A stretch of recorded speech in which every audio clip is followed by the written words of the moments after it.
नमो ताय जाते भये हरंतादिमा करि मंगल करियो महा ग्रंथ कर्म को काय जाते मिले समाज सब पावे निज भरण आत्मरूपयं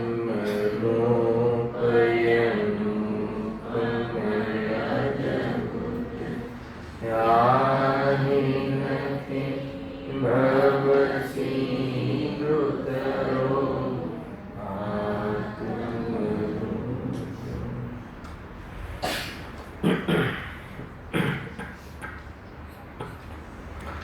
आज श्री मोक्षमार्ग प्रकाशित ग्रंथ से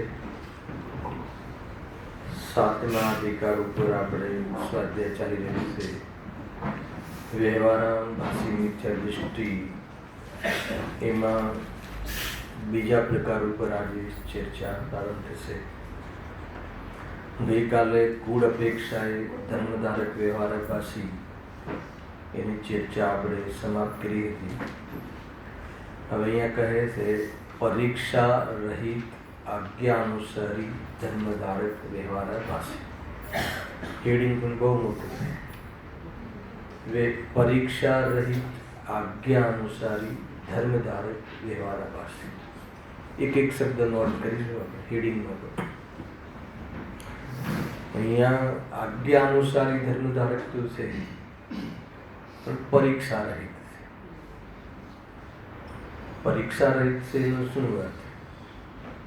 કે જે ધર્મ એટલે વ્યવહાર ધર્મને જે ધારણ કરે છે એ તો જીન આજ્ઞા અનુસાર આગમ અનુસાર ધારણ તો કરે છે, પણ પરીક્ષા નહીં. એટલે કોઈ વિચાર નહીં, કોઈ વિવેક નહીં, પ્રયોજન શું છે એની ખબર નહીં, ભાવ વાસન નહીં, ભાવ વાસન વગર સમજ્યા વગર કરે છે. સામાન્ય કથા કરે છે એ બધું આજ્ઞા અનુસાર છે. અને ધર્મ ધારણ વ્યવહાર ધર્મ ધારણ કરવાનો આધાર એને આગમ છે, શાસ્ત્ર છે. એ કોઈ ધર્મ માટે કરે છે કે આત્માની અનુભૂતિ માટે કરે છે એ નહીં. શાસ્ત્રમાં કહ્યું છે એટલે કરીએ છીએ. ગઈકાલે હતું ને કુળમાં બધા કુળ પરંપરા એ કરે છે, બીજું કોઈ પ્રયોજન નથી. આ તો ધારણ કરે છે, આજ્ઞા અનુસાર ધારણ કરે છે, આગમમાં કહ્યું એ પ્રમાણે કરે છે. પરંતુ પરીક્ષા રહે. પરીક્ષાનો અર્થ એટલે શું હજુ ઘણું બધું છે. એટલે એમાં શું કામ કરવું જોઈએ, શું પ્રયોજન છે, કોઈ પણ પ્રકારનું વિચાર કર્યા વગર એ ધારણ કરે છે. અહીંયા પરીક્ષાનો અર્થ કોઈ ભગવાનની કે શાસ્ત્રની પરીક્ષાની વાત નથી. પોતાના તર્કની કસોટી પર કસે, પોતાના પરિણામની પરીક્ષાની વાત છે. અહીંયા ભગવાનના પરીક્ષાની વાત નથી. જે ભગવાને કહ્યું છે એવું ભાષવું જોઈએ એનું નામ પરીક્ષા. ભાવ ભાષણ કર્યા વગર કરે કે ભાઈ મોક્ષમાં સુખ છે, જે સાત તત્વ છે, દ્રવ્ય છે, વિજ્ઞાન છે, જે પણ કોઈ એ બધું શાસ્ત્રમાં કહ્યું છે એટલે કહે છે. મોક્ષમાં સુખ છે એમ કહે છે, ભાષિત નથી થતું. બેન્સી કહે ને ઓગે ઓગે કહે છે, એ શરીર કહે છે, શાસ્ત્રમાં કહ્યું છે એટલે કહે છે. પણ એને કોઈ એવું ભાવવાસન કે મોક્ષમાં સુખ કેમ છે અથવા એ સુખ છે શું છે એવી કાંઈ ખબર નથી. વ્રત શીલ સંયમ આદિ શું કામ કરવાના કે આગમમાં કહ્યું છે. અને 7 દિવસના 7 રસ છોડવાના. ફલાણા દિવસે મીઠું છોડવાનું 1 દિવસ, ઘી છોડવાનું 1 દિવસ, હે ને એ અલગ અલગ રસ છોડે છે. કેમ કે 7 દિવસના 7 રસ છોડવાનું કહ્યું એટલે આપણે છોડીએ છીએ. પણ શું છે વૃત્તતા ઓછી કરવાના અર્થે, એમાં એનો રસ ઘટાડવા અર્થે એવું કોઈ પણ પ્રયોજન એને વિવેક નથી, પ્રયોજનની ખબર નથી, કાંઈ વિચાર નથી, કર્યા કરે છે. મૂળ વાત એ છે આજ્ઞા અનુસારી એ આ બધા વર્તનો એટીટ્યુડ જીવન કરે છે. ધર્મધારક ગઈકાલે લીધું હતું. ધર્મ ધારક વ્યવહારા પાસી મિથ્યા દૃષ્ટિ. એક બાજુ મિથ્યા દૃષ્ટિ કહું છું ને એક બાજુ ધર્મ ધારક કહું છું. તો કે ધર્મ ધારક એટલે અહીંયા કોઈ વિતરાગ ધર્મ નહીં, વ્યવહાર ધર્મને ધારણ કરે છે. જે વ્યવહાર હોય છે ધર્મીઓને, ધાર્મિક જીવોને, એવો જ પ્રકારનો ધર્મ બાહ્ય વ્યવહાર ધારણ કરે છે. જે વ્યવહારના માધ્યમમાં, જે વ્યવહારને ધારીને આત્માનુભૂતિ કરવાની પદ્ધતિ છે, તો એવો વ્યવહાર તો ધારણ કરે છે, પરંતુ આત્માનુભૂતિની ખબર નથી. એક, એને ધર્મ માની લે છે. બે, અને વ્યવહાર ધર્મ કરે છે પણ એ બી એને કાંઈ ખબર નથી. વ્રત, શીલ, સંયમ, પૂજા પાઠ એ બધું વ્યવહાર છે. ઘણીવાર આ બહુ અભ્યાસ કરતી વખતે એકવાર વારંવાર વિચાર આવે છે કે જે આ વ્યવહાર ધારકનો આપણે પરિચય કરાવ કરીએ છીએ, વ્યવહાર ધર્મ ધારણ કરવાવાળાની વાત કરીએ છીએ, પણ વર્તમાન પરિસ્થિતિ જોવામાં આવે તો આવો કોઈ વ્યક્તિ પણ મળવું કઠિન છે. પૂરી જિંદગી પાપોન્મુખ. અને જૈનોની વાત છે ભાઈ, અજૈનોની વાત નથી. બહુ શરમજનક વાતો છે કે જૈનોનું જીવન પાપોન્મુખ થતું જાય. અહીંયા જે વ્યવહાર કહે છે ને, વ્યવહાર ધર્મધારક વ્યવહાર રાશિ, એવો ધર્મધારવાળો વ્યવહાર ધર્મવાળો કોઈ એકાદ જીવ હોય તો બતાવજો. અરે જે સભામાં બહુ બાયો ચડાવે, અમારે તો કંઈ બનતું હોય, બાયો ચડાવે. આપણે કોઈક વખત ક્યારેક વ્યવહાર ધર્મનું પ્રેરણા આપીએ ને, પ્રેરણા હોય તો આપવી બી પડે. પ્રેરણા આપતા હોઈએ તરત જ સભામાંથી બોલે હે છે, એનાથી ધર્મ નથી, જડની પાસે જડનું કહ્યું છે. અને કહેવાવાળાને પાછું એને તો વ્યવહાર ધર્મ હોતું જ નથી. એટલે ખરેખર એનું તો કહેવાનું રાઈટ જ નથી. જે કહે છે ને કે આ હે છે, નામ કહ્યું છે, એ તો ધર્મ નથી, બંધનું કારણ કહ્યું છે, પણ એ તો એને કહેવાનું છે કે જેને હોય.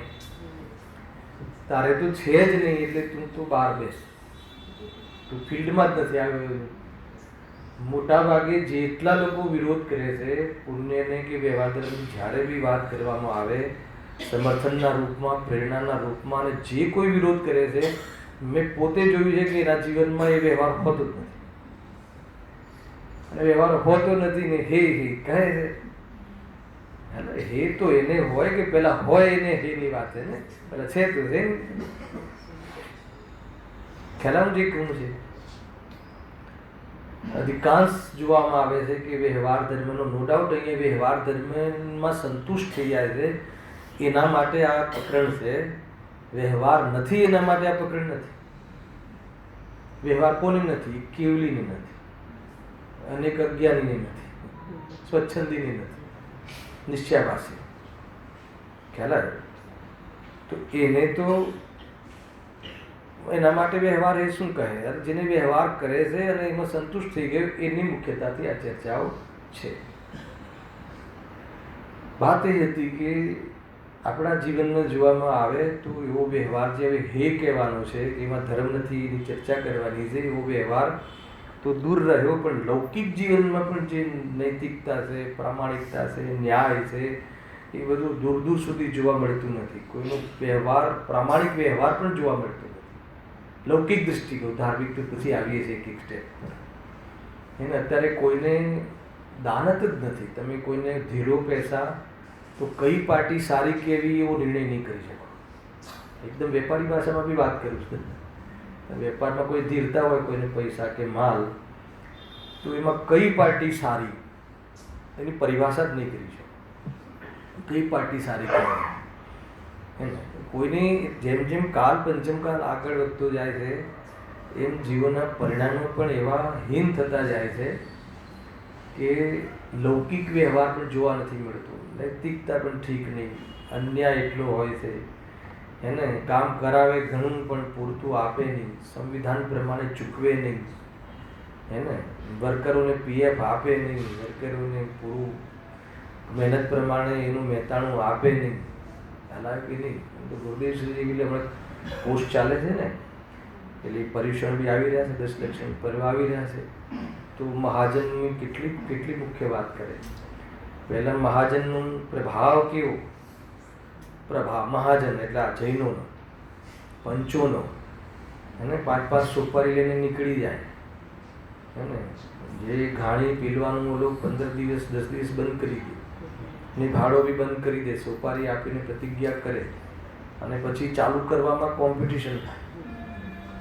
હું સાંભળી હમણાં કેટલી ગયો હે ને કે કોણ જે વહેલું ચાલુ કરે તો વધારે પાક, એટલે દિવસ ખેંચે. કેટલું એકદમ સરળતાથી. મહાજનનો પ્રભાવ કેવો એમ, એટલી મહિમા. અને અત્યારે મહાજન, અત્યારે પંચોનો, અત્યારે જૈન ભાઈઓનો, હોટલવાળાને કહીએ કે આ નહીં કરતો કે અમારી હોટલ જૈનોથી ચાલે. હાલાવે કે નહીં, જેટલા દૂષણ તમે ના પાડો છો એ બધા જૈનોને માધ્યમથી ચાલે.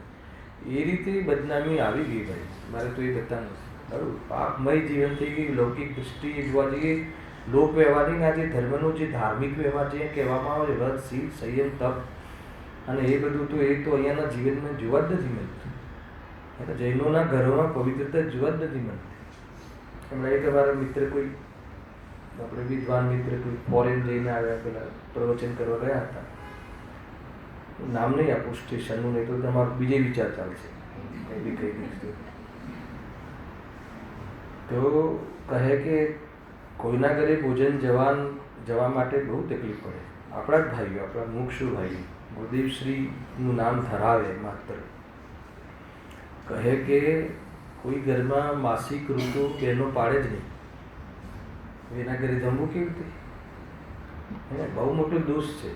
અહીંયા બી હશે જ, ક્યાં ને ક્યાં હશે કે જે માસિક ધર્મ જે બહેનોને આવે ને, માસિક ઋતુ જેવી કહેતા હોય, 4 દિવસ 3 દિવસ પાડવાનું હોય છે. ચોથા દિવસે માથે ધોઈ અને મંદિરમાં દર્શન રીતે પ્રવેશ કરે, ભોજનાલયમાં આપણા કિચનમાં પ્રવેશ કરે ચોથા દિવસે. અને અહીંયા સામગ્રીને અડે નહીં, આવે તો બી બહુ દોષ છે. એ જે મિલિનતા છે. અરે પાપડ બનાવ્યા હોય ને તો રજાસ્વાલવાળી સ્ત્રી ત્યાંથી નીકળે તો પાપડ લાલ થઈ જાય. એટલી એમાં નૈમિત્તિક હિંસા હોય છે ત્યાં, એ ગંદકીમાં જીવોની. તો એ રીતે ત્યાં ભોજન આદિ બનાવવાનો નિષેધ છે. ખ્યાલ, અહીંયા કોઈ પાડતું જ નથી. બધા કે અહીંયા તો કશું છે જ નહીં, કે એમાં શું થઈ ગયું, કેવો કેમ અન્યાય કરો? અન્યાયની વાત નથી. સ્ત્રી પ્રકૃતિ એવી છે કે એ પ્રમાણે આપણે એનો વ્યવહાર નિભાવવો જોઈએ. પછી આ વ્યવહારની વાત તો પછી ક્યાં હે ને, ઘરે ઠેકાણું નહીં, એ જ ખુશી યુઝ કરે, એ જ પલંગ યુઝ કરે, એ જ, અને એમાં જ પછી આપણે સૂઈ જઈને પાછા મંદિર આવીએ, એ જ ભોજનાલય, એ જ આપણું શું કહેવાય કિચન, એમાં બધું અડાડી થાય. તો બહુ દોષ લાગે, પુષ્કળ દોષ. ટિફિન મંગાવો, વ્યવસ્થા ના હોય તો બીજું બનાવવાવાળી ઘરમાં કોઈ એક જ બહેન હોય તો ટિફિન મંગાવો. ભોજનાલય બહુ છે અત્યારે. કાં તો હવે 10 સમજ છે, 3 દિવસ માટે કોઈને બોલાવી લો બનાવવા માટે, તપાસ કરીને કે બરાબર છે કે નહીં. તો બહુ દોષ છે ભાઈ, ધ્યાન રાખવું જોઈએ. કોઈ કંઈક સમ્યક દર્શનથી શું સંબંધ છે? અરે તને ખ્યાલ નથી કેવો સંબંધ. તને અંદરમાં જૈન સિદ્ધાંતોની કિંમત નથી ને, તો પછી તને આત્માની કિંમત છે. આ સર્વજ્ઞ ભગવાને કહ્યું છે. સર્વજ્ઞ ભગવાનના કથનોનું તને કિંમત નથી, તો તને ભગવાન આત્મા ભગવાને કહ્યું છે એની કિંમત એમ કેમ લાગે? હૃદયમાં હોવું જોઈએ, બધું પાલન કરવું જોઈએ, માસિક ધર્મને અપનાવવું જોઈએ. હવે કોઈને ખ્યાલ ના હોય તો મેં આજે અહીંયા કહી દીધું. 10 લક્ષણ પર્વ આવે છે, કોઈના ઘરમાં એવું હોય ને બધું ચાલતું હોય, મંદિર આવે ને પૂજામાં પહેલાં બેસે, તો એ તો પુણ્ય તો આમે પુણ્યમાં ધર્મ તો નથી, પણ એ તો પુણ્ય નથી. સમજતું ખરા ને? પુણ્યમાં ધર્મ નથી એ તો પછીની વાત છે, પણ પહેલાં પુણ્ય છે કે નહીં એ બી તો નક્કી કર્યું કે નહીં. મારે તો એ પ્રશ્ન છે અત્યારે. તો આપણે જે કરીએ છીએ પુણ્ય છે કે પાપ છે એ તો નક્કી કરો. ખ્યાલ આવ્યો? પ્રફુલભાઈ, એવું નથી થતું યાર, ખાલી તમે આત્માની વાત કરો, આ બધું નહીં લઈ આવો, બહુ તકલીફ પડે છે. તો કે હજુ સમજ્યા નથી, સમજણ પડી નથી. આત્માની વાત તો 2 લીટીમાં છે. 2 અક્ષરનો આત્મા, અને એની પ્રતીતિ માટે 2 લીટીમાં જ એનો ઉપદેશ છે. હું ચૈતન્ય સ્વરૂપ છું એમ માન જાઓ, એટલો જ ઉપદેશ છે. પહેલાં એનાથી વધારે કાંઈ નથી. ચૈતન્ય સ્વરૂપ જે નથી તે એ હું નથી, બસ. આ બાકી એનો વિસ્તાર છે, એટલું જ છે. પણ એવું જે માનવાવાળો જીવ, એવું જેને અનુભવમાં આવશે, આ જીવની હૃદય, એની પાત્રતા, એની પરત, એની ફળદ્રુપતા, એની ભૂમિ કેવી હશે એનો પણ વિચાર કરવો જોઈએ. એમની સમજતા કે ખાલી ભાષામાં આવડી ગયું અને આપણને તત્વનું આપણી પાસે મેટર આવી ગઈ તો કામ થઈ જશે એમ નહીં સમજતા. અને કોઈ પાલન કરતું હોય માસિક ધર્મથી ને વ્યવહાર બહુ ઉજળો ને ચોખ્ખો હોય તો વગર અનુભવ કરે અથવા વિજ્ઞાન કર્યા વગર થઈ જશે એમ પણ નહીં માની લેતા. બે વસ્તુનું બરાબર બેલેન્સથી સમજવું જોઈએ. બહુ કોઈ સ્ત્રી પર્યાય સાથે અન્યાય થતો નહીં સમજવું, એ પર્યાયનું સ્વરૂપ હે ને. નગર સ્ત્રીઓને તમે આમ અલગ એ છે એટલે પ્રક્ષાલવી નિષેધ છે, કરાવી નાખે છે લોકો. ઘણી બધી બાબત છે. એટલા માટે કહું છું કે હે ને કે આ વિષય આવ્યો જ છે તાકડે, અને જો આ આપણી છતની નીચે આપણી ગાદીથી આ વાત ન કહીએ તો યથાર્થ નથી. હવે કોઈને ખરાબ લાગતું હોય, સોરી નહીં કહું, ખરાબ લાગતું હોય તો શાબાશ, ખરાબ લાગવું જોઈએ. ખરાબ નથી લાગતું એની જે વાત તકલીફ છે. એક વાત તો એવું લાગવું જોઈએ ને કે આ શું. એટલે બહુ ધ્યાન રાખવું જોઈએ. ધર્મ કે આપણા ઘરમાં જીનવાણી છે, ઘરમાં આપણી પાસે જીનવાણી દરેક જણના ઘરે હોય છે. અને આપણે ફટાક દઈને નીકળી જઈએ છીએ મંદિરમાં આવવા માટે. આપણી પાસે એટલે એવી જગ્યાએ ધ્યાન રાખવું જોઈએ ને, એનું અલગ સુવાનું અલગ, એનું ઓઢવાનું અલગ, વસ્ત્ર અલગ, પાત્ર એને કોઈ પ્રોબ્લેમ નથી એમાં, કોઈની એમાં હિંતા દિનતાનો વિષય નથી. એ તો સ્ત્રી પર્યાય જ સ્વયં હે ને. કોઈ બી પર્યાય આત્માની અનુભૂતિ સિવાય બાકી બધી પર્યાયો હિંતા દિનતાની. પુરુષ હોય તો શું થઈ ગયું, કરોડપતિ બી હિંતા દિનતાની પ્રવૃત્તિ છે. એટલે બહુ ધ્યાન રાખવું. મારે વાત એ હતી કે અહીંયા જે એટલું પાપોનું જીવન ચાલી રહ્યું છે, તો અહીંયા જે વ્યવહારનો નિષેધ કરવાનો છે એના પહેલાં મારે આવી તો કેવું જરૂરી છે. અને અહીંયા વ્યવહારનો જે નિષેધ કરવામાં આવે છે તો એ માત્ર આ પ્રકરણમાં એ વ્યવહાર એટલે એ જે કરે છે, જે વ્યવહારને જાણ કરે છે, આ પ્રકરણવાળો મિથ્યા દૃષ્ટિ આજ્ઞા અનુસારી એ ખાલી શાસ્ત્રમાં કહ્યું છે, અમને તો આગમમાં કહ્યું છે એટલે કરવું જોઈએ. પણ એની કોઈ પરીક્ષા એટલે નય પ્રમાણ નિક્ષેપ દ્વારા એની અપેક્ષા સમજવી. એ કહ્યું છે તો એની અપેક્ષા સમજવી. રાગમાં ધર્મ નથી તો કેમ નથી સમજી એને રાગનો ત્યાગ કરવો. હાલાકી કે નહીં, બધી જ બરાબર છે. જો આગમનું સેવન, યુક્તિનું અવલંબન, પરંપરા, ગુરુઓનો ઉપદેશ અને સ્વાનુભવ, ચાર વસ્તુ કહી ને પાંચમી ગાથા. તો આગમનું સેવન એટલે પહેલાં આગમનું સેવન પ્રથમ સ્ટેજ, એનાથી શિક્ષા લીધી, પછી સીધું મારું નહીં સેકન્ડ આપ્યું, ક્યાં સુધી જાય છે. યુક્તિનું અવલંબન આ મૂળ છે, એ કસોટી છે. યુક્તિ એટલે નય પ્રમાણ, યુક્તિ એટલે નય પ્રમાણ નિક્ષેપ, યુક્તિ એટલે તર્ક, યુક્તિ એટલે એ તર્કની કસોટી પર એને કસવું જોઈએ. એમાં આગમ ગર્ભિત યુક્તિ અને સ્વાનુભવ ગર્ભિત યુક્તિ, અથવા એક નિર્બળ યુક્તિ અને એક પ્રબળ યુક્તિ.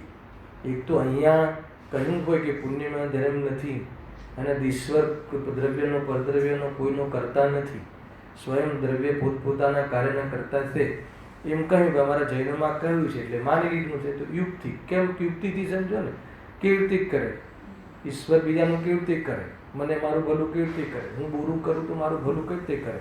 હા બરાબર કહે છે જૈન શાસનમાં, બહુ સાચી વાત છે કે હું મારું ભલું બુરું સ્વયં કરું છું, બીજું કેવી રીતે મારું ભલું બુરું કરે. તર્કથી, ન્યાયથી, યુક્તિથી.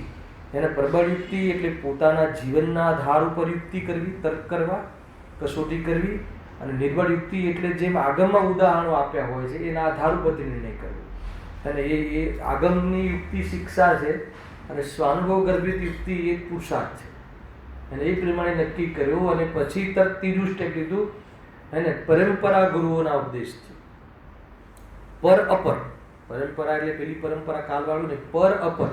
પર એટલે પ્રેમ ગુરુ, અપર એટલે એને પછીના ગુરુ બધા જે પણ જે આપણા સંપર્કમાં ત્યાં સુધીના બધા જ ગુરુઓ સાથે ઉપદેશથી એટલે એમની સાથે મિલાન કરીને એમના કહેલા ઉપદેશને અથવા એમની સાથે સરખાવીને એમની પાસે કન્ફર્મેશન લઈને એમ. અને 3 સ્ટેપ પૂરા થાય પછી સ્વાનુભવથી. પછી ચોથું સ્ટેપ આવે સ્વાનુભવથી તું આ વાતનો સ્વીકાર કરજે, તો જ સ્વીકાર કર્યો કહેવાય. માત્ર આજ્ઞાનો નિષેધ નથી, પરીક્ષા રહિત આજ્ઞાનો નિષેધ છે. આજ્ઞા તો પહેલું સ્ટેપ આવ્યું, આજ્ઞા અનુસાર એટલે આગમના સેવન નથી, એટલે આગમના સેવનથી તો પહેલું સ્ટેપ તો આવી ગયું. પણ પરીક્ષા એટલે બીજું. પછી આ પરીક્ષા રહિત તો બીજું સ્ટેપ રહે, ચૂકી ગયું. બીજું સ્ટેપ ચૂકી ગયું તો પછી વાત પછી કોઈ જોડે કન્ફર્મ કરવાની તો વાત જ નથી આવતી. અને સ્વાનુભવ તો એ તો પછી તો આગમથી માને છે એટલે સ્વાનુભવ સુધી પહોંચવાની વાત જ નથી આવતી. એટલે કહે છે કે એ અનુસાર વ્યવહાર ધર્મને અંગીકાર કરે છે. ગઈકાલે કહ્યું હતું કુળની અપેક્ષા વ્યવહાર ધર્મ અંગીકાર કરે છે. વ્યવહાર ધર્મ એટલે બધું જ કરે છે પણ કુળના આધાર, એનો આધાર કુળ છે. એનો કોઈ ઉદ્દેશ કોઈ આત્માનુભૂતિ કરવી છે કે સંસારનો અભાવ કરવો છે એવું નહીં. ભોળા જેવો છે આ લોકો. આને બી કોઈ માનની કશાય કે કોઈ લૌકિક લાભ નહીં. બસ આપણે ભગવાને કીધું છે આપણે કરવું જોઈએ. અને આપણે ભગવાન આપણે ગુરુદેવશ્રીએ કીધું છે એટલે કરવું જોઈએ. પણ કેમ કરવું જોઈએ એને એનામાં કેમ શબ્દ મૂકો તો પરીક્ષા થશે. કોની? ગુરુદેવશ્રીની? અરે ગુરુદેવશ્રીની નહીં. એ પરીક્ષા એટલે તર્કની વાત છે. એ કેમ કરવું જોઈએ એ સમજીને કરવાનું નામ પરીક્ષા છે. ભલે સત્ય જ હોય, પહેલી તો એક સ્થાપના છે કે ગુરુદેવશ્રી કહે એટલે પ્રમાણે જ હોય. એને તો નિષેધ જ નથી. કેમ કે અરહંત ભગવાનની પરંપરાથી ગુરુદેવ સુધી જે વાત આવી છે અરહંત પરંપરાની વાત છે. એટલે એમાં તો કોઈ શંકા કરવાની વાત નથી. પરીક્ષા એટલે કોઈ શંકાની વાત નથી. એમને કહ્યું એનું ભાવાસન કરીને કરવું જોઈએ. એમને કહ્યું એ સમજીને કરવું જોઈએ, સમજ્યા વગર કરવાનું. અને એ જે સમજવામાં આવી જાય તો જ કર્યું કહેવાય. અને સમજવામાં આવે જ નહીં, સમજણમાં જ ના આવે, શ્રદ્ધાનમાં જ ના આવે, માત્ર આગમ શ્રદ્ધા નહીં, હે ને, ભેદ શ્રદ્ધા, યથાર્થ નિર્ણય રૂપ શ્રદ્ધા હોવી જોઈએ. નિર્ણય કર્યા વગર કોઈ કહ્યું એટલે કરીએ છે એમ નહીં. લૌકિક કાર્યોમાં તો તું કોઈ કહે એ પ્રમાણે કરી લેજે. ધાર્મિક કાર્યમાં તું કુટુંબ તો છોડી દે, પણ ભગવાને કહ્યું એટલે કરી નાખવું એમ નહીં. આ કરવાનું કેમ કરવું જોઈએ, આ કરવાથી લાભ થાય છે એવું મને ભાસવું જોઈએ, એવી ભાવ વાસન. આત્માનું હિત મોક્ષમાં છે એ ખબર છે, પંડિતજી ત્યાં કહે છે, પણ એને ભાષિત નથી થયું. અહીંયા બેઠેલા કેટલાને ખબર નથી આ વાત, આત્માનું હિત મોક્ષમાં છે બધાને, પણ ભાષિત કોને છે? ભાષિત થવાનું નામ પરીક્ષા છે. ભાષિત ભાવ વાસનનું નામ. ભાષિત થયું ક્યારે કહેવાય એ બી બધા પ્રશ્નો છે ને, કે ભાષિત થયું ત્યારે કહેવાય કે જેટલી ગરજ, કે શું કરે સમજાવવાની પદ્ધતિ આ જેટલી ગરજ લૌકિક કાર્યની છે એમાં જેટલી ખટક રહે છે એના કરતાં અનંત ગુણી ખટક એને આમાં આવે ત્યારે એને ભાષિત થયું કહેવાય. હે ને, લૌકિક કાર્યોમાં કાંઈક થોડું ઘણું આગળ પાછળ હોય તો હે ને, આમાં કાંઈ કાલે જોશું. અને આજે કોઈ પ્રવચનમાં કોઈ તમને કોઈ મેટર ખબર ના પડે, કંઈ વાંધો નહીં, નેક્સ્ટ શનિ રવિવારે આપણે પંડિતજી રિપીટ તો કરે જ છે. કોઈને એમ થાય કે પૂછી લઈએ, ફોન કરી નાખીએ, કે ઉભા રાખીએ, કે પકડીએ આમાં શું કહ્યું છે, કાં તો જાતે ગુલ ખોલીએ કે ગુરુદેવજીની બુક ખોલીએ. ખ્યાલ બહુ બધી બાબત છે. તમને બહુ સ્થૂળ લાગે છે ભાઈ, એમ લાગે આત્માની વાત કરો, તમે બહુ ઊંચી વાત કરો છો આત્માની. એ તો ઊંચી વાત કરવાની વાત નથી હે ને. અહીંયા તો ઊંચું જીવન હોવું જોઈએ, એનું હૃદય ઊંચું હોવું જોઈએ, એની પવિત્રતા હોવી જોઈએ, એની વાત છે. બહુ બધી બાબતો. જો હવે વિષય આગળ વધારીએ. જો આની એક મેં ફાઉન્ડેશન કરી લીધું કે પરીક્ષા રહિતનો અર્થ શું લેવો. કોઈને અંદર લખ્યું બી છે અને આના આવા ખુલાસા આપશે. જો વળી કોઈ આજ્ઞા અનુસારી જૈન થાય છે, બરાબર છે, કોઈ આજ્ઞા અનુસારી જૈન થાય છે, તેઓ જૈન શાસ્ત્રમાં આજ્ઞા છે તેમ માને છે, પરંતુ આજ્ઞાની પરીક્ષા કરતા નથી. આવી ગયું હવે આનું ભાવવાસન થયું તમને? હું જે કહેવાય આ કથનનું ભાવવાસન થયું કે નહીં ભાઈ? જૈન કોઈ આજ્ઞા અનુસારી જૈન થાય છે. આજ્ઞા અનુસાર નહીં કરવાનો નિષેધ નથી. આજ્ઞા અનુસાર તો કરવું, પણ એનો આધાર પરીક્ષા હોવી જોઈએ. પરીક્ષા પૂર્વક આજ્ઞા અનુસારી એમ લેવું છે. પરીક્ષા એટલે સમજણ પૂર્વક, એ વાત ભાવવાસન પૂર્વક, નિર્ણય પૂર્વક. નિર્ણય હોવો જોઈએ, એમ જ નહીં કહ્યું છે એટલે કરો એમ નહીં. જો આજ્ઞા જ માનવી ધર્મ હોય, જો એ કારણો લોજિક, જો આજ્ઞા જ માનવી ધર્મ હોય તો સર્વમતવાળા પોતપોતાના શાસ્ત્રની આજ્ઞા માનીને ધર્માત્મા થઈ જાય. એ તો બધા મત જેટલા સંપ્રદાય છે દરેક સંપ્રદાય પોતપોતાના એમનું બી પોતપોતાનું આગમ હોય છે. એ બી એમના શાસ્ત્રને આગમ કહે છે, એ બી એમના ધર્મગુરુઓને ભગવાન માને છે, બરાબર છે. તો એ પ્રમાણે જે આજ્ઞા હોય એ પ્રમાણે એ બી પ્રવર્તે છે. ગઈકાલે મેં કહ્યું હતું ને કે ભાઈ કદાચ આપણે આજ્ઞા અનુસારમાં બી આપણે તો શિથિલતા હશે, પણ એ લોકો તો એમને ત્યાં જે આજ્ઞા કહી હોય ને એ કઠોર પાલન કરે.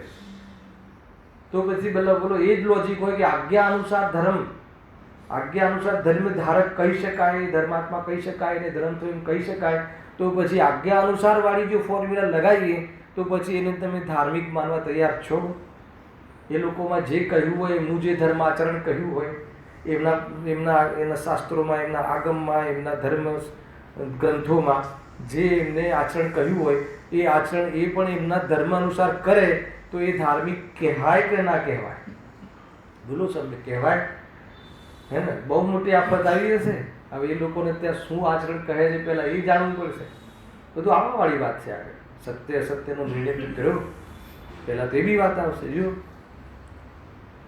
આપણે ત્યાં તો સત્ય જ છે, ચલો એ તો સત્ય જ છે, પણ સત્ય છે તો કેમ સત્ય છે? આ શું કામ કરવું જોઈએ? એટલા માટે આ લોકોને તો શનિ રવિના ક્લાસ આપણે જ્યારે ચાલુ કર્યા હતા તો પહેલા જ દિવસથી ધર્મ શું કામ કરવું જોઈએ એ પ્રશ્ન મને યાદ છે. એના ઉપર આપણે ચર્ચા કરી હતી. ભગવાનને પગે શું કામ લાગવું જોઈએ એમાં શંકા નથી કરી.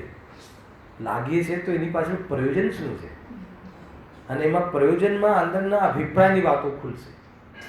તમે આજે પૂછજો, તમારા દીકરા દીકરી આવે ને એમના ઉપર પાઠશાળામાંથી, તો પૂછજો કે બેટા ભગવાનને પગે લાગવું જોઈએ, 3 પ્રદક્ષિણા ફેરવી જોઈએ, ભક્તિ બોલવી જોઈએ? હા, આ બધું કરવું જોઈએ. શું કામ કરવું જોઈએ? કે દીદીએ શીખવાડ્યું છે ને એટલે કરવું.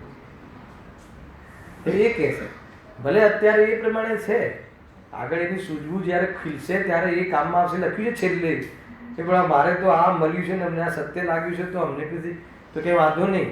બીજી એક તો આપણે ત્યાં આપણા ધર્મમાં કદાચ આજ્ઞા અનુસાર કરે તો પાપ રહિત જીવન છે એક, બીજું સત્ય તત્વ પણ છે, અને વિચાર જ્ઞાનમાં સત્ય વાત આવી જાય છે. અગર જો એનો નિર્ણય કરવાની એની અંદરમાં ઉત્સુકતા આવશે અને કરી લેશે તો લાભ થશે. એટલે બીજા સંપ્રદાય કરતાં તો ભલું જ છે એમ કહીને એને જેટલું રાખવું જોઈએ એટલું રાખ્યું છે. પરંતુ કહ્યું છેલ્લે વાત તો એટલી આવે કે નિર્ણય તો તારે કરવો જ પડશે, અને નિર્ણય કર્યા વગર નહીં. ફોલોઅર્સ ઊંધું ગાલીને ફોલોઅર્સ નહીં કરવું, સમજીને ફોલોઅર્સ થવું એ નહીં કહે છે. એ તો બહુ વિકૃતિ આવી હશે. અને ભાઈ પ્રમાણિકતા બધી જ છે કથનમાં, જ્ઞાનીઓના કથનમાં પ્રમાણિકતા હોય છે. એટલા માટે જે આદર્શ કોને બનાવવા, તો પંચ પરમેષ્ઠીને આદર્શ કયા, અર્યન ભગવાનને આદર્શ કયા, સિદ્ધ ભગવાનને આદર્શ કયા. નીચે જ્ઞાની હો તો પણ આદર્શ નથી. તમે મને આદર્શ ના બની શકો. ભલે માન લો કે મને હું જ્ઞાની હોઉં તો બી નહીં બની શકો, કારણ કે મારું જીવન અસંયમ રૂપ છે. મને આદર્શ બનાવશો તો તમે મારા અસંયમનો પણ તમે આદર્શ માની લેશો. એટલા માટે લોજિકલ વાત આવી છે કે આદર્શ કોણ છે, તો કે સિદ્ધ આદર્શ તું મેળવે છે ને ભક્તિ એ પ્રેમાય. તો અશરીરી સિદ્ધ ભગવાન આદર્શ તું મેળવે. આપણો આદર્શ અંતિમ ધ્યેય, અંતિમ ગોલ, એકમાત્ર ગોલ અશરીરી થવું છે. એ રીતે કહ્યું છે. વળી કોઈ આજ્ઞા અનુસારી જૈન થાય છે તેમાં જેમ શાસ્ત્રમાં આજ્ઞા છે તેમ માને છે, પરંતુ આજ્ઞાની પરીક્ષા કરતા નથી. જો આજ્ઞા જ માનવી ધર્મ હોય તો સર્વમતવાળા પોતપોતાના શાસ્ત્રની આજ્ઞા માની ધર્માત્મા થઈ જાય. માટે પરીક્ષા કરીને જીન વચનનું સત્યપણું ઓળખી જીન આજ્ઞા માનવી યોગ્ય છે. બરાબર છે? આ ધર્મ ધારણ તો કરે છે, વ્યવહાર ધર્મ ધારણ તો કરે છે, પરંતુ આજ્ઞા અનુસાર. અને પેલો આભાસ તો છે જ. એક તો એને ધર્મ માનીને કરે છે એ તો આભાસ થઈ જ ગયો, પણ એ ધર્મ માનવા પાછળ છતાં એ આચરણ કરે છે એનો આધાર ધર્મ માનીને કરે છે, પણ આજ્ઞા અનુસાર ધર્મ માનીને કરે છે. પેલો કુળ ધર્મ માનીને એ આચરણ કરે છે. અને આ આચરણ ધર્મ એટલે કહેવામાં આવે છે કે ધાર્મિક જીવોને આવો જ વ્યવહાર હોય છે, અને આવા વ્યવહાર પૂર્વક જ ધર્મ કરવામાં આવે છે. અને આવા વ્યવહાર ધર્મના માધ્યમથી જ પરમાર્થ ધર્મ થાય છે. એટલે આ વ્યવહાર ધર્મની જગ્યા પણ આપી, અને એમાં અટકવાનું નહીં એ પણ કહ્યું, અને કરવા પાછળનો ઉદ્દેશ અલગ અલગ છે એટલે એને અલગ અલગ પ્રકાર કહ્યા. પરંતુ વ્યવહારાભાસ તો એક જ પ્રકારનો છે કે વગર પરમાર્થે, પરમાર્થના પ્રયોજન વગર, અર્થાત પરમાર્થનું પ્રયોજન તો કુલ ધર્મવાળાને નથી, આજ્ઞા ધર્મવાળાને નથી, કેમ કે એને તો ખ્યાલ આવે છે કે એને તો વ્યવહાર પરમાર્થની તો ખબર જ નથી. એટલે એ તો વ્યવહારાભાસ થઈ જ ગયો. આગળમાં આવશે કે ભાઈ એ વ્યવહાર ન કુલથી કરે છે કે ન આજ્ઞાનુસાર કરે છે, ધર્મ બુદ્ધિથી કરે છે, છતાં બી પરમાર્થને જોતો નથી, એટલે વ્યવહારાભાસ એમાં એકત્વ કરી નાખે છે. એવો આવશે. બહુ અલગ અલગ વાતો છે ભાઈ.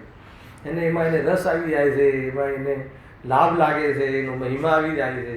કોઈ 4 જણ કહે કે કેટલું જબરજસ્ત આચરણ છે તમારું, તો કહેવું પડે ખરેખર જૈન તો તમે જ છો. એટલે એનો આધાર જૈન અનુભવ કરવાનો આધાર ઇન્દ્રિયને જીતવાનો નથી, પણ આચરણ થઈ ગયું. એવું આચરણ હોવું, બાહ્ય આચરણ હોવું એ જૈનની બાહ્ય પહેચાન છે. અંતરંગ પહેચાન વિતરાગતા છે, અંતરંગ પહેચાન આત્માની અનુભૂતિ છે. તો આ બે વસ્તુ ક્યાં કેવી રીતે છે નહીં સમજાય તો કોઈની કોઈ ભૂલ કરીને જીવ એને પોતાનું અહિત કરી લેશે. બરાબર, કોઈ બી ચીજ લોકમાં તો મતલબ કે 500ની નોટ લે ને તો બી આમ બરાબર આમ ચેક કરીને લે. ગુરુદેવજી કહે કે માટલું લે તો કેટલા ટકોરા મારીને લે, કાચું છે કે પાકું છે, આ છે તે. અને અહીંયા આત્મા સાહેબ તમે કહ્યું ને હવે બધું સાચું જ છે, તો એ નહીં ચાલે. આવું કહે ગુરુદેવજીના પ્રવચનમાં વાંચજો. એક માટીનું માટલું લેવા જાય, આમ કહે સિમ્પલ, તો કેટલી વખત આમ ટકોરા મારે 50 રૂપિયાના માટલા માટે. અહીંયા અનંત સંસારના ભાવવાળી વાત છે કે સાહેબ તમે જે કહો છો હાજરા હાજર છે, તો કે તને ભાવભાષણ વગર તું કેવી રીતે હા પાડી? તને આ વાત જચી છે, એનો આધાર કોણ છે? તો કે એનો આધાર આપ છો. તો કે આપ આધાર છો તો સમજી લો કે તને તારું કામ નહીં થાય. બહુ ખ્યાલ આવતો ને? હવે પકડાય છે વાતને ધીરે ધીરે. એવું જબરજસ્ત છે. જો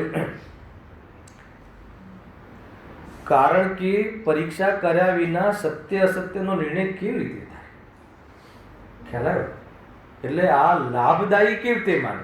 તમે એમ કહો કે મોક્ષમાં લાભ છે, તું એને સમજ્યા વગર, એના ભાવભાષા વગર લાભદાયી છે એવું કેવી રીતે માને? એને ભાવભાષા જ નથી, પ્રયાસ પુરુષાર્થ નહીં કરે, પરમાત્મા તરફ જશે જ નહીં. ખ્યાલ આવે? માત્ર કહેવા પૂરતું કહેશે, એમાં શું ફરક પડી ગયો? અને નિર્ણય કર્યા વિના જેમ અન્યમતી પોતપોતાના શાસ્ત્રોની આજ્ઞા માને છે, તેમ આણે જૈન શાસ્ત્રની આજ્ઞા માની.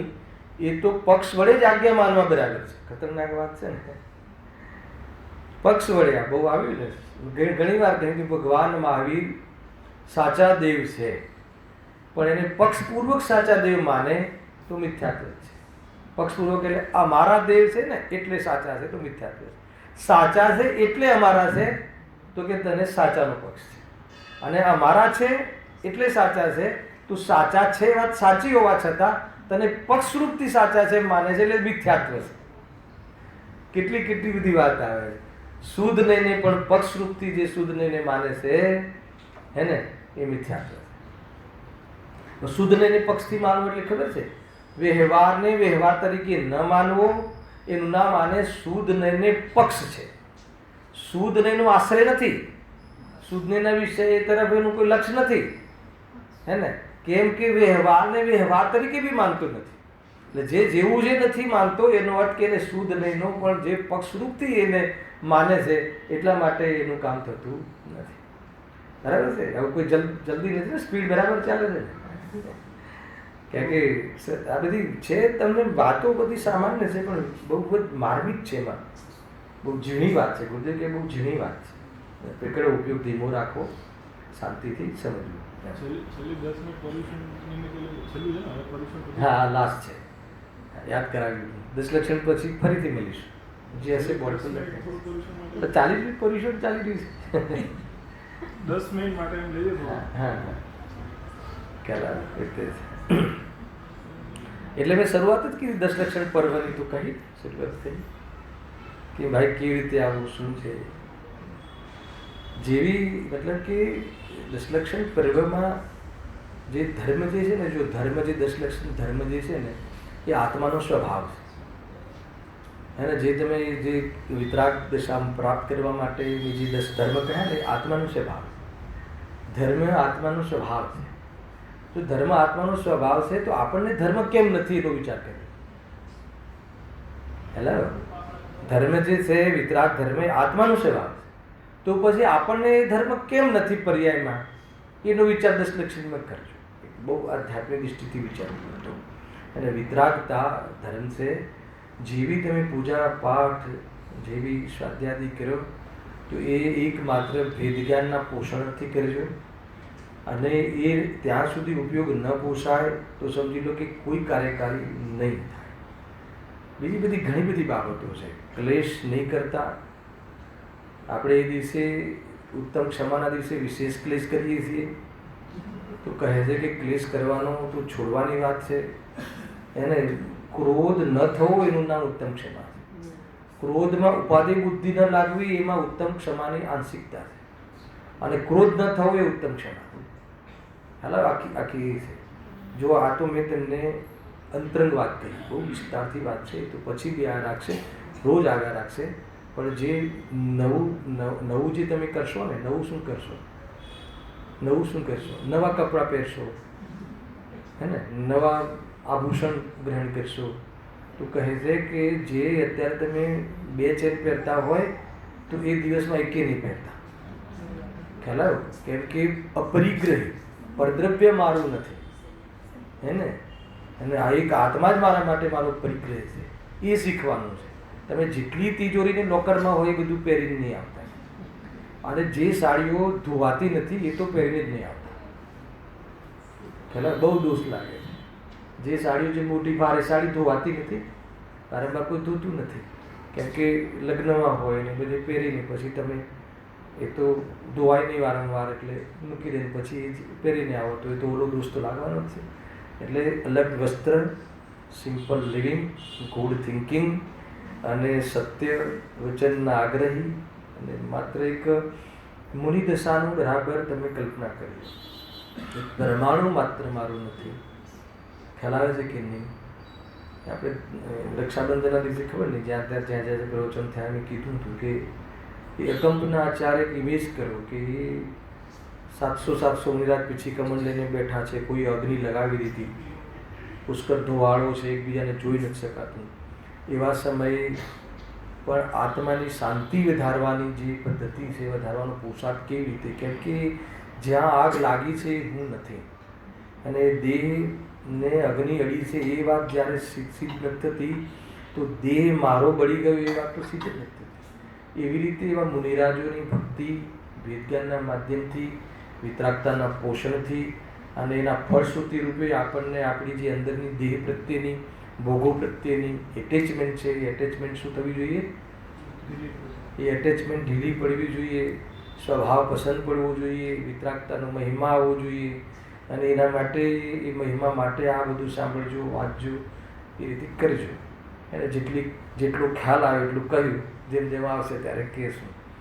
ખ્યાલ આવ્યો? કેમ કે મારું જે નિરૂપણ કે જે આપણું જે થિંકિંગ હોય છે ને, એમાં કોઈ પૂર્વ તૈયારી નથી હોતી, ફ્રેશ જ હોય છે. ચિંતન મનન વિષય 50 વાર વાંચેલો હોય છે, પણ એમાં જે એપ્રોચેબલ જીવન છે ને એ નિરંતર હોય છે. એટલે એને લઈને આપણને નવી વાતો ગુરુદેવશ્રીની બી યાદ રહે છે, અને એનું જે પોષણ કરતા હોઈએ ને, આપણે જીવનનો પ્રયાસ કરતા હોઈએ, એટલે એને લઈને આપણે એકબીજા સાથે શેર કરીએ છીએ, બીજું કાંઈ જ નથી. ખ્યાલ આવે? એમ સમજવું. હા, એ શું કહે છે આગળ? હા, ક્યાં હતા? કે પક્ષ વડે જ આજ્ઞા માનવા બરાબર છે. જૈન શાસ્ત્રની આજ્ઞા માની, એ તો આજ્ઞા માનીને કર્યું. પરીક્ષા રહિત આજ્ઞા માની, તો એ જૈન શાસ્ત્રનો પણ પક્ષ વડે જ માન્યું, અને એને પોતે નિર્ણય કરીને કે આ સત્ય છે એવો નિર્ણય કરીને કે અરે આ લાભદાયી છે એવું ભાષા વગર માત્ર કહ્યું છે માનીને કરે, તો એ પણ પક્ષરૂપથી માન્યું કહેવાય. એટલે એ પરિણામ પણ કોઈ પણ પ્રકારે ધર્મ ન કહેવાય, વ્યવહારથી બી ન કહેવાય, પરમાર્થથી બી ન કહેવાય. એનો વ્યવહાર પણ સાચો નથી. ઉદ્દેશ નથી ને, ઉદ્દેશ નથી એટલે વ્યવહાર પણ આરોપ નથી પામતો. અરે પામી જાય ત્યારે તો સાચો જ વ્યવહાર હોય, પણ પામવા માટેનો એનો ધ્યેય જ ના હોય તો એનો ઉપચાર બી કેવી રીતે કરવો, હે ને, પૂર્વચરનો બી કોઈ વ્યવહાર કેવી રીતે કહેવો, એટલી વાત અહીંયા કરવી છે. સૈદ્ધાંતિક વાતો છે, તમે તો એને જે લાક્ષણિક વાતોથી થઈ રહી છે એને તમે ગ્રહણ કરો. હવે પ્રશ્ન, તો શાસ્ત્રમાં 10 પ્રકારના સમ્યક્ત્વમાં આજ્ઞા સમ્યક્ત્વ કહ્યું છે, બરાબર છે? આજ્ઞા વિશે ધર્મ ધ્યાનનો ભેદ કહ્યો છે, તથા નિસંકિત અંગમાં જીન વચનમાં સંશય કરવાનો નિષેધ કર્યો છે, તે કેવી રીતે? હે ને, આ 3 પ્રકારના તર્ક મૂક્યા. કોણે? શિષ્યએ. જ્યારે પંડિતજીએ એક સ્ટેટમેન્ટ આપ્યું કે પરીક્ષા રહિત, પરીક્ષા વગર, સમજ્યા વગર, નિર્ણય કર્યા વગર, ભાવ ભાષણ કર્યા વગર, એને એમ જ ખાલી માની લે કે અમારે ત્યાં કહ્યું છે એમ કરીને અંગીકાર કરે, એમ કરીને ધારણામાં રાખે ને એમ કરીને વ્રતાદિ અંગીકાર કરે, તો એ પક્ષરૂપથી જ માનવા બરાબર છે. એનો કોઈ ધર્મમાં ઇનડાયરેક્ટ કે ડાયરેક્ટ કોઈ લાભ થતો નથી. ખ્યાલ આવે એમ અહીંયા કહેવામાં આવે છે.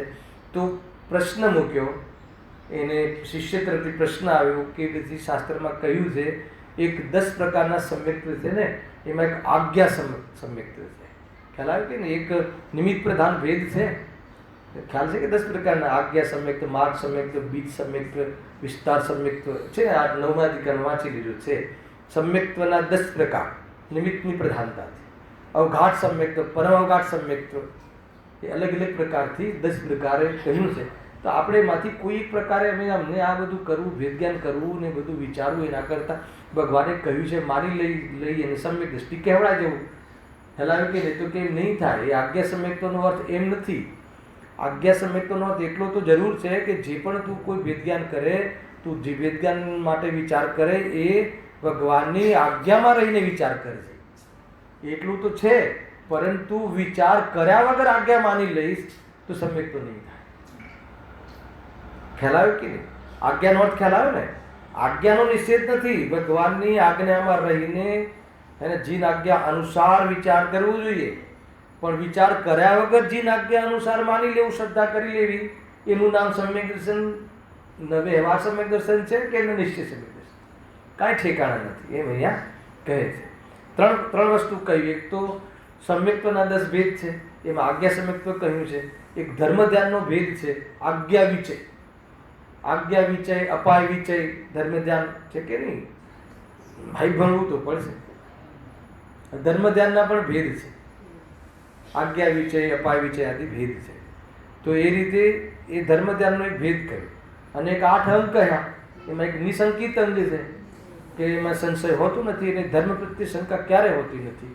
તો પછી એમાં તમે હવે પરીક્ષા કરવાની, એટલે આ 3 કથનો પરથી એમ લાગે કે એને પરીક્ષાથી બચી જવું છે. કે એમાં કહ્યું છે ને, જો આજ્ઞા સમ્યક કહ્યું છે, આજ્ઞા ધ્યાન કહ્યું છે, ધર્મ ધ્યાનનો ભેદ કહ્યું છે અને નિશંકિત અંગ કહ્યું છે. તો પછી આપણે તો એ શાસ્ત્રમાં કહ્યું છે, તો એ કહીને એમ ભાઈ પરીક્ષા રહિતવાળી વાત અમારા માટે તમે માફ કરી દો અમને, એમ અહીંયા કહે છે.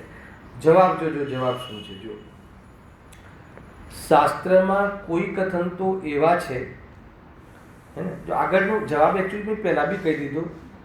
હવે જે જવાબ છે ઓર જવાબ છે, એડિશનલ બીજું એડ ઓન કરેલું.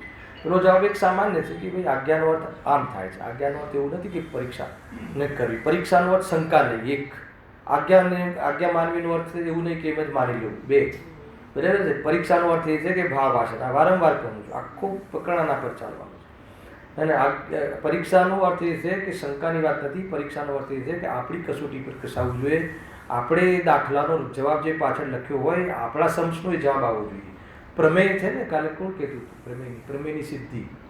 એને આપણે જે પ્રમેય ભૂમિતિમાં પ્રમેય આવતા ને, તો એનું જે સાધ્ય કરવાનું હોય તો પહેલાં બતાવી દે કે આમ જ છે સમજતું, પણ કે એની પ્રમેયથી સિદ્ધિ કર. એમ જ છે ને, સાયન્સવાળાને ખબર હશે, એમ જ છે. મને પૂરા શબ્દો ખબર ભૂલી ગયું. હું બી સાયન્સમાં જ ભણું છું, પણ યાદ નથી કરશું. બધું 0 થઈ ગયું. 0 જ હતું. પ્રમેયની સિદ્ધિની વાત છે.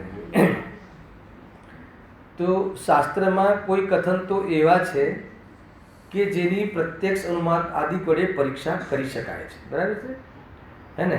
કયા કથન? જે વેદ જ્ઞાનના છે, 7 તત્વના છે, એક દ્રવ્ય બીજા દ્રવ્યનું કરતું નથી, ભગવાન અકર્તા છે, હે ને? એ બધા જે કથનો છે, પ્રયોજનભૂત જે વાતો છે, એ બધાની તો પ્રત્યક્ષ અને અનુમાન આદિથી પરીક્ષા થઈ શકે છે. બરાબર છે? એક તથા કોઈ કથન એવા છે કે પ્રત્યક્ષ અનુમાન આદિ ગોચર નથી. કયા કથન? કે મેરુ પર્વત આટલા યોજન લાંબો છે, કે આ છે તે છે, આટલા દ્વીપ છે ને આટલા આ છે ને પંચમકાલ, અરે અહીંયા આટલા ચૈતાલય છે ને આટલા કરોડો ચૈતાલય છે ને આટલા આ ગુણસ્થાનમાં આટલા જીવો હોય છે ને આટલા હોય છે, પાણીના એક ટીપામાં અસંખ્યાત જીવો હોય છે. એ બધું શું છે? એમાં કોઈ પ્રકારે પરીક્ષા કે અનુમાન, એમાં કોઈ પણ પ્રત્યક્ષ આદિ અનુભવ ગોચર નથી. એમાં તો જે શાસ્ત્રમાં કહ્યું હોય ત્યારે માની લો. અપ્રયોજનભૂત વાતો છે એને. બરાબર છે? તેથી તે આજ્ઞા વડે જ પ્રમાણ થાય છે, લખ્યું છે ને. એ તો ભગવાને કહ્યું છે, માની લ્યું. ખ્યાલ આવ્યો? માન લો કે આપણને કોણે જોયું છે એક ટીપામાં આટલા જીવ છે, કોણે જોયું છે કે બટાકામાં આટલા જીવ છે, તો એને સર્વજ્ઞનો વ્યવહાર શ્રદ્ધા પણ. અરે ભગવાને કહ્યું છે. ગુરુદેવશ્રી તો કાલ કહ્યું, તારા બાપાએ કહ્યું છે. એક શબ્દ અમારે ત્યાં આવ્યું હતું, અહીંયા નતો. ત્યાં હવે વાંચતા હતા કે આ બાપાએ કહ્યું છે એમ, આ શબ્દોમાં કડક થઈને બોલે, કેમ નથી માનતો એમ, એ રીતે છે. અરે તો સર્વજ્ઞ ને તું સર્વજ્ઞનો અર્થ ચડાવે છે અને તને કે કોણે કહ્યું છે માને છે. પહેલાં કે જો આ એક હું તમને એક બીજી વાત કહું, મારી સાથે જે ઘટના ઘટે છે ક્યારેક કહું છું કે જે ન્યૂ જનરેશન છે ને, ન્યૂ જનરેશન, હવે તમે ન્યૂમાં આવા કે ઓલ્ડમાં મને ખ્યાલ નથી, જે વચ્ચે જે ન્યૂ જનરેશન જે આવે છે ને તેના મમ્મી પપ્પા આપણી ઓળખાણ કરાવે, પંડિતજી છે, સ્વાધ્યાય કરાવે છે, આ છે તે છે, જોડે કોઈ બાપા બેઠા હોય વેપારી પણ છે, એમ કહી દે વાંધો નહીં, બધું કહી દે, આપણે સાંભળતા હોઈએ. તારે કાંઈ બી પૂછવું હોય તો પૂછી લેજે. આજે આપણે જમવા બોલાવ્યા છીએ ને, તારે કાંઈ બી પૂછવું હોય તો પૂછી લેજે, કોઈ વાંધો નહીં. અને એટલે જ બોલાવવા જોઈએ. જમવા માટે તો કોઈ આવતું નથી ને જમવા માટે કોઈ બોલાવતું નથી. શાના માટે? કે લાભ થાય, ચર્ચા વાર્તા, બરાબર. હવે જ્યારે એ ભાઈ પૂછે ને, આજ સુધી એવું બન્યું છે જનરલ કે જે અપ્રયોજનભૂત વાતો હોય ને એને લઈને જ પૂછે છે, કે એને ભૂગોળ, હિસ્ટ્રી હવે આપણને ખબર ન હોય અને પ્રયોજનભૂત બી નથી. પૃથ્વી ફરે છે કે સૂર્ય ફરે છે એ કહો. સાયન્સમાં આમ કહે છે, જૈન ધર્મ ભૂગોળમાં આમ કહે છે. હવે એનો શું જવાબ આપો? તો પહેલો જવાબ તો મેં એક જગ્યાએ આપેલું હતું કે ભાઈ 4 ગતિમાં કેમ રખડે છે એનો જવાબ મારી પાસે છે. હું ચૈતન્યને જાણીને વિજ્ઞાન કરીને 4 ગતિમાં રખડવાનું, ચંદ્ર ક્યાં ફરે છે, સૂર્ય ક્યાં ફરે છે, એ તો પછી તને કેવલ જ્ઞાન થશે ને એટલે તને દેખાઈ જશે. પરંતુ આ 4 ગતિનું જે પરિભ્રમણ છે ને એના માટેના પ્રશ્નો પૂછો, પ્રયોજનભૂત. ખ્યાલ આવ્યો? અને એ અપ્રયોજનભૂત છે. એની તો જેમ તું કમ્પેરિઝન સાયન્સથી અને જૈન ધર્મથી નહીં કર, કેમ કે સાયન્સ રિસર્ચ છે અને જૈન ધર્મ સર્ચ છે. હલાવો એટલે જે છે તું માની લે, અને એમાં કદાચ તને માનવામાં નહીં ખબર પડી હોય તો તારું અહિત નહીં થાય. એટલે તું અપ્રયોજનભૂત વાતો મેં બહુ છોડી દે. એને કોઈ ગુણસ્થાનના ભેદના નામ ના આવડ્યા તો છોડી દે, પરંતુ ગુણસ્થાનના તીત હું છું અને એવી ખબર નહીં પડે તો કહે છે કે તું બહુ દુઃખી થઈ ગઈ. આ વાત અહીંયા કહી છે જો કે પ્રત્યક્ષ અનુમાનાદિ ગોચર નથી, તેથી તે આજ્ઞા. એવા કેટલાક કથન છે, એટલે કેટલાકમાં આપણે અપ્રયોજનભૂત લઈ લેવું. એવા કેટલીક બાબતો છે કે જે અનુભવ ગોચર નથી. શું માપશો? આટલા આયોજન છે, ના આમાં આટલું લખ્યું, બહુ લડે લોકો આમાં આટલું લડે, છોડ ને જે લખ્યું છે લખ્યું છે. જેટલા આયોજન હોય સર્વજ્ઞના જ્ઞાન પ્રમાણે બરાબર છે. આપણે તો પ્રયોજનભૂત તત્વની વાત કરીએ. એ તો માની લેવું, એ તો માની લેવું, આજ્ઞા વડે જ માની લેવું. એમાં કોઈ પરીક્ષા કરવા ના જવું, ફૂટ લઈને માપવા ના જવું, નહીં તો જિંદગી નીકળી જશે. એ અહીંયા કહે છે. હવે ત્યાં જુદા જુદા શાસ્ત્રોમાં, હવે સાંભળજો, અન્ય શાસ્ત્રો અને આપણા શાસ્ત્રોની વાત બહુ જબરજસ્ત કહે છે. પરીક્ષા કેમ કરવી એના માટે. હવે ત્યાં જુદા જુદા શાસ્ત્રોમાં જે સમાન કથન હોય તેની તો પરીક્ષા કરવાનું પ્રયોજન જ નથી. બરાબર છે? આપણા શાસ્ત્રોમાં અને બીજા શાસ્ત્રોમાં માન લો કે 5 પાપની પ્રેરણા અન્ય લોકોમાં બી નથી હોતી. બરાબર છે? હિંસા, જૂઠ, ચોરી, ખુશી, પરિગ્રહ, એનો ત્યાગ કરવો જોઈએ એવું તો અન્ય શાસ્ત્રોમાં એ તો કોમન છે. એ પ્રમાણે દયા કરવી જોઈએ, જીવો પર દયા પાડવી જોઈએ, એ તો તમને શ્વેતંબર શાસ્ત્રોમાં મળશે ને આપણા શાસ્ત્રોમાં મળશે. પરંતુ દયામાં ધર્મ નથી એવી વાત તને અહીંયા જ મળશે. દયા કરવી જોઈએ, દયા હોય છે, દયા પાડવાનો ભાવ આવ્યા વગર રહેતો નથી એવી વાત તો તને અહીંયા જ મળશે, અહીંયા મળશે ને ત્યાંય મળશે. પરંતુ દયા પાડવા છતાં એમાં ધર્મ નથી અને તે બચાવ્યું એ વાત જૂઠી છે. બચાવવાનો ભાવ ભલે આવતો હોય, એ બચાવવાનો ભાવ આવ્યા વગર રહે નહીં, પરંતુ જીવ કોઈને બચાવી શકે કોઈ જીવ, એ વાત જૂઠી છે એવી વાત તો તને અહીંયા જ સાંભળવા. બરાબર છે? ત્યાં જુદા જુદા શાસ્ત્રોમાં જે સમાન કથન હોય તેની તો પરીક્ષા કરવાનું પ્રયોજન નથી, એ તો ઠીક છે. પણ જે કથનો પરસ્પર વિરુદ્ધ હોય તેમાં જે કથન પ્રત્યક્ષ અનુમાનાદિ ગોચર હોય તેની તો પરીક્ષા કરવી. એને પરીક્ષા કરવી. એ કહે કે દયામાં ધર્મ છે, આપણે કહીએ દયામાં ધર્મ નથી, તો હવે દયામાં ધર્મ કેવી રીતે હોઈ શકે? ધર્મ હવે એ તમારે પરીક્ષા કરવી એટલે નિર્ણય કરવો પડે. એ તર્ક કસોટીથી કસવું પડે. દયાનો ભાવ આવ્યો એનાથી તો પુણ્ય કર્મ બંધાય છે, એનાથી સ્વર્ગ મળે છે. અને પંચમ ગતિને તો મોક્ષ કહેવાય છે, ગતિ રહિત થવું મોક્ષ કહેવાય છે. તો પછી દયાને ધર્મ કેવી રીતે કહેવાય? એ માનીને પછી દયા છોડી દેવી કે દયામાં ધર્મ માનવું છોડી દેવું? બે પાછા રસ્તા ખુલે ને. દયા છોડી દે વિતરાગ થયા પહેલાં તો ક્રૂર થઈ જશે, અને દયામાં ધર્મ માનવાનું છોડી દે તો જ્ઞાની થઈ જશે. કેટલી ઝીણી પટલી બાબતો છે આમ ફટાક દે હેલા. તો તેની પરીક્ષા કરવી. તેમાં જે શાસ્ત્રમાં કથનની પ્રમાણતા ઠરે, કથનની પ્રમાણતા ઠરે એટલે એમાં જે સત્ય ઠરે, સત્ય તો એ જ ઠરે, પ્રયોજનભૂત તત્વની સિદ્ધિ થાય ઠરે, તો તે શાસ્ત્રમાં જે પ્રત્યક્ષ અનુમાન આદિ ગોચર નથી એવા કથન કર્યા હોય તેની પણ પ્રમાણતા કરવી, એનું અપ્રયોજનભૂત વાત પણ માની લેવી.